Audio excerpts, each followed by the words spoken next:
right where the last one left off. I feel like the opening sequence in this sequel is almost iconic because it shows Chucky being refurbished, and I don't know, there's something almost relaxing about seeing that happen. Like, I liked the way they shot that, especially when they have the little scraper thing and they're scraping around its teeth. I don't know why I enjoy that so much, but I actually, when I watched it this time for this review, I rolled that back and watched it twice. Now, if you hadn't seen this movie before, you might think, well, why would anyone want to refurbish Chucky? But the movie answers that pretty quickly.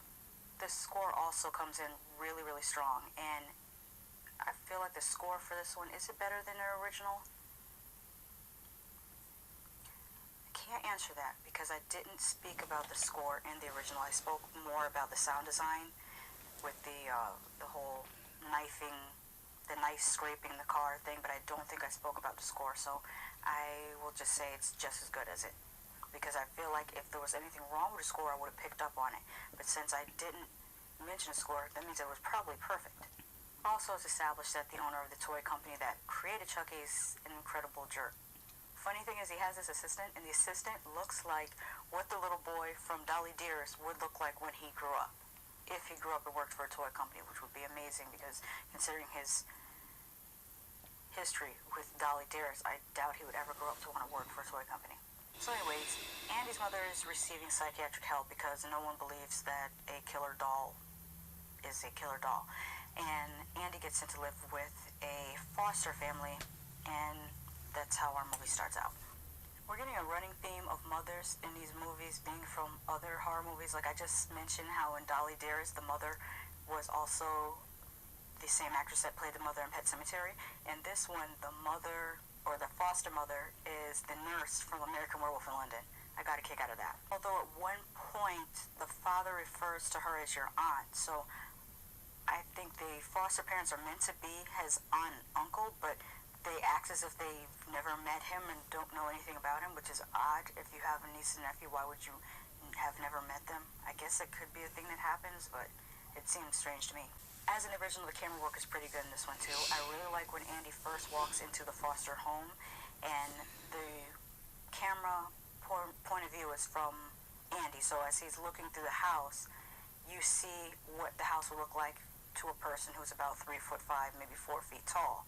And I don't know why it's painted like a unicorn vomited in there. It's crazy pink and blue pastels, which, I don't know, I see that in bedrooms, but not so much in a living room and a kitchen, and like the whole first floor of the house seemed to be painted in the same motif, and it comes across a little bit odd to me.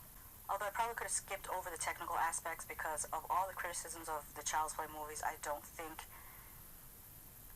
how well they're made was ever in question. Like, no one ever said, oh, they have crappy cinematography, or, oh, the lighting is terrible. No, they're pretty consistent in that way. I think people more so have a problem with some of the writing on them. So I don't know whether I'm going to talk about the technical specs in each one of the Child's Play movies, because it's a general consensus that it's pretty good.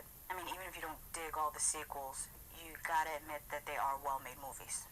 Speaking of writing, there are a few plot points that are very WTF, like his foster parents knowing what he just went through with the Chucky doll. Why would you still have a good guy's doll anywhere in the house?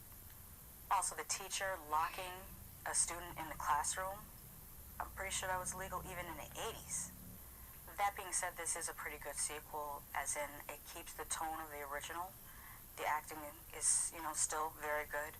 Brad Dourif gets to curse a lot more in this one. I thought that was kind of funny. I think I really enjoy Brad Dourif's voice acting. I don't enjoy the doll design as much as in the first one. I know a lot of people love the doll design in Child's Play 2, but I really, really love the original doll design. I really don't like the one from the Bride of Chucky movies, but everywhere you go, they're trying to sell that stitch-faced Chucky, so I guess there's a lot of people that really like that one, but I love the original, and they're so hard to come by. I was looking on eBay and Amazon, and the best one was like almost $700. That cost more than my first car, but I digress. The gore effects in this, almost forgot to talk about those. They look really good, especially the ending scene with Chucky melting, which kind of becomes kind of almost a running theme with this, because he melted in the first one as well, but by fire. This one he melted in a different way, but it was still pretty cool. I know this is kind of a really bite-sized review. thought it was going to be longer than this, but I want to keep moving ahead and get right into Child's Play 3, so I will be right back in a moment to talk to you more about that.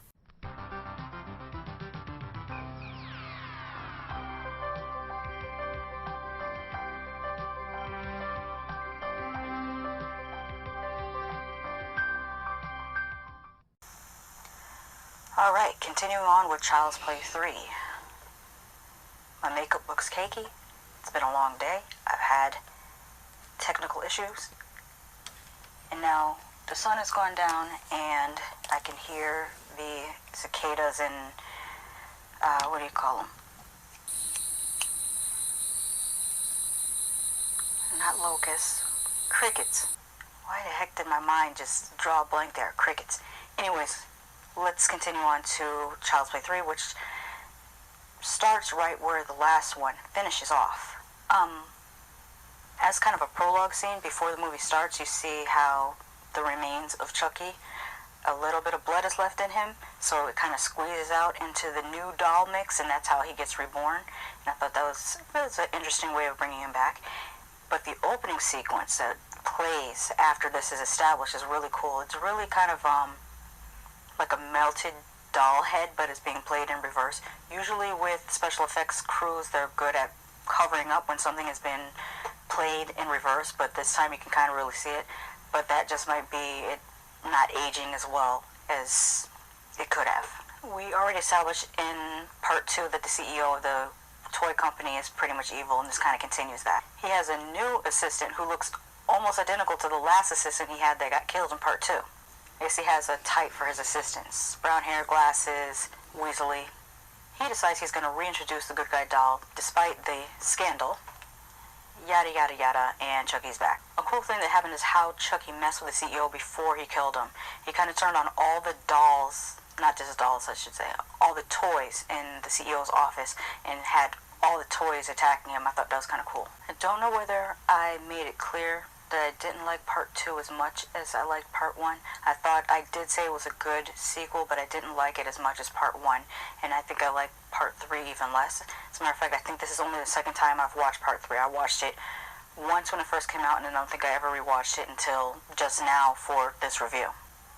Regarding the doll design, like I said, for part 2, I didn't like the doll design for part 2 as much as I liked the doll design for part 1.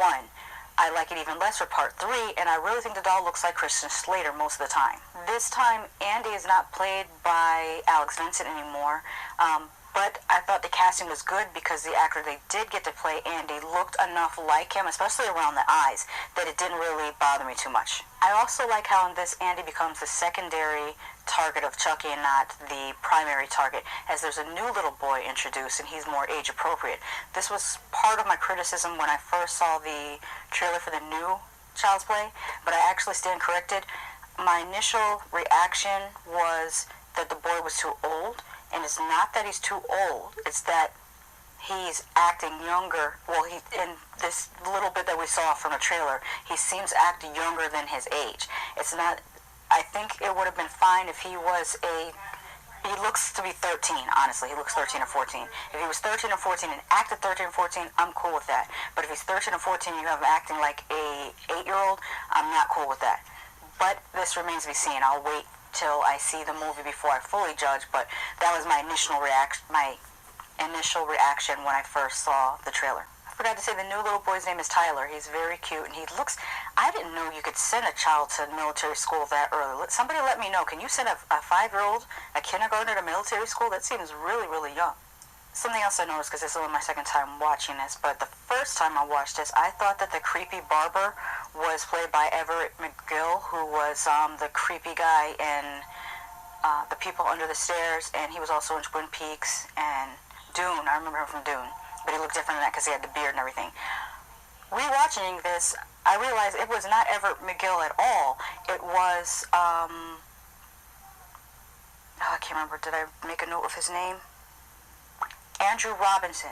It was Andrew Robinson who plays the father from Hellraiser. I don't know why I thought they were the same person when I was a little kid. There's a couple actors that were like that. It's funny, when I was younger, I thought that Ernie Hudson and Keith David were the same person. And I also thought that Peter Weller and James Woods were the same person, or James Woods and Peter Weller. Yeah, I thought they were the same guy for a long time when I was a kid. I don't know. They look very similar, but the Keith David Ernie Hudson thing, when I look at them as an adult, they look nothing alike. But when I was a little kid, I don't know why I thought they were the same guy. Anyway, the dialogue is pretty entertaining from this to me now. When I was younger, I don't know whether I took it in too much. Now there's like certain things I get a kick out of, and one of the things that I got a kick out of actually turned out to be controversial to my surprise. I was looking on IMDb, and it said one of Chucky's most memorable quotes from the film is, "Chucky's gonna be a bro." The line is referencing his possible possession of the African-American youth Tyler in the movie, as Chucky is actually the soul of a former white Caucasian male named Charles Lee Ray. This line is removed from edited versions of the film that debuted on television and from some of the available store rentals because a large portion of the public felt that the line was offensive to African Americans. I must be African Americaning wrong because I thought that was hilarious when he said that. I don't know, that's just me. As in with the last two movies, the effects were pretty good. The animatronics were still good. This was the first movie in the series to use computer technology to work with the animatronics rather than a series of puppeteers like in the first one. The vast majority of the computer was used to move his lips, to make the movement of his lips look more natural to the way we speak. I really like the gore effect for when Chucky got messed up in the funhouse, which, by the way, it looked huge. That funhouse looked like something in Universal Studios, not in a carnival, but that's besides the point. There's one glaringly dumb thing that happens in the movie that bothers me. It bothered me the first time I watched it, and it bothered me now.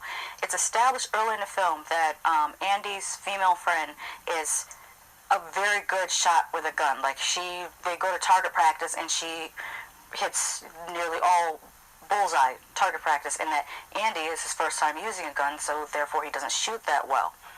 Towards the end of the movie, there comes a point where she has the opportunity to shoot at Chucky.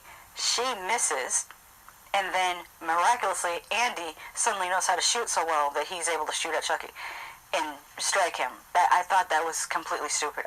Why establish that she's a good shot if you're not going to have her use that as an ability later in the film? That was super stupid. I have a weird...